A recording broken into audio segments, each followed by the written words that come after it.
السلام عليكم ورحمة الله وبركاته. هنتكلم النهاردة تاني على التستيف بتاع الحمام الشقلباز. لو انت النهاردة عايز تستف جوز شقلباز، تمام، وانك انت تخلي ريشه يفضل هو محتفظ بيه وما يحصلش فيه اي مشاكل، هتعمله الطريقة دي. هتجيب له طاجن وتبدأ ان انت تحطه في الطاجن، تجيب الطاجن تقلبه علشان يبدأ هو يقف عليه براحته، ما يحصلش معاه اي مشاكل فيه، تمام. هو لما انت تعمله كده، بص، الشراب بتاعه كله مش هيبدا ان هو يتكحت في السلك ولا يتوسخ ولا يحصل له اي حاجه، هيبدا يتستف. فانت هتيجي مثلا عليه وهو لسه هيكون زغلول كده، لسه بيبدا يكتم او يكون نشف، يعني رمى رشتين ثلاثه كده يعني، وتبدا ان انت تنسله. لما تبدا ان انت تنسله، هيبدا بقى الشراب بتاعه يطلع، وتنسله وتقوم حاطط له طاجنين زي دول كده مقلوبين. هتنسله دي يعني تشيل الريش بتاع الرجل واحده واحده كده عشان ما يطلعش دم، والريشه اللي تلاقي فيها دم ما تشيلهاش، وتشيل الريش بتاع الرجل. وتبدا ان انت تحط له طاجن مقلوب، وتزود له التحاتيه بتاعته زي ما احنا محطين كده، وتحط له الاكل والشرب بتاعه، ويكون فيه نسبه البروتين برضو يكون كويسه، او الذره، يعني الاكل بتاعه يكون متكامل، تكون الكلفه كويسه علشان يبدا ان هو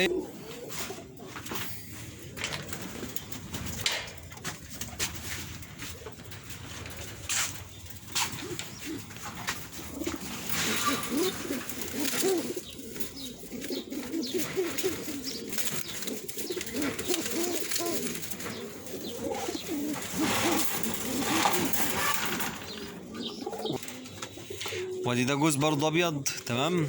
الجوز ده برضه كنا مستفينه، بس هو الشراب بتاعه برضه بدأ يتقصف شوية علشان الشغل والفرخ والحاجات اللي زي كده. في الفترة اللي زي دي بقى بتبدأ ان انت توقف فرد الحمام في الباب، وتحاول ان انت ما تمسكوش او ما تفرهدوش او ما تجيش جنبه، عشان لو الريشة من الريش بتاع رجله اتفنجر او حصل لها اي حاجة، الريشة بتبدأ تعجز معاك. فالريشه لو عجزت معاك مش هتبدا تطلع بشكلها الصحيح او شكلها المناسب لفرد الحمام. وحتى الموضوع ده بلاش تحط مثلا، لو عرفت تحط في كل سلاكه فرد حمام واحد يكون احسن وافضل، علشان ما يبقوش دكارين مثلا ويقعدوا يضربوا في بعض ويتخانقوا مع بعض ويبوظوا الشراب بتاع بعض. لا، تحط له كل واحد مثلا فيهم في باب، لو انت عندك بيبان كتير، وتبدا تحط لهم ان انت الاكل والميه بتاعتهم، تبدا تحط كل ذكر زي ما بنقول كده في باب، بحيث ان ما يحصلش معاك اي مشاكل، ولا ان فرد حمام يفرقع الشراب بتاعه او يحصل له اي حاجه، تمام. بالطريقه دي هيبدا يتستف وشرابه هيبدا يكون معاك مظبوط. ولو حبيت تبيعه هتعرف تبيعه بيعه سهله، لان هو هيكون متستف، وكل حاجه تبقى العينه باينه قدامه، ما يبقاش داخلين في متاهات او داخلين في مشاكل. ان هو انت تديله فرد حمام يكون متستف والدنيا معاه يكون مخروط وكده، ويكون الدنيا معاه مش واضحه. لا، انت بتديله على عينك يا تاجر، زي ما بيقولوا يعني وتبقى الحاجه باينه قدامك، تعرف تبيع وتشتري فيه براحتك. لكن هيكون مخروط، هتبقى العمليه عامله زي البطيخه، يا قرعه يا تكون حمرا، تمام. فدي افضل طريقه برضو في حته البيع والشراء.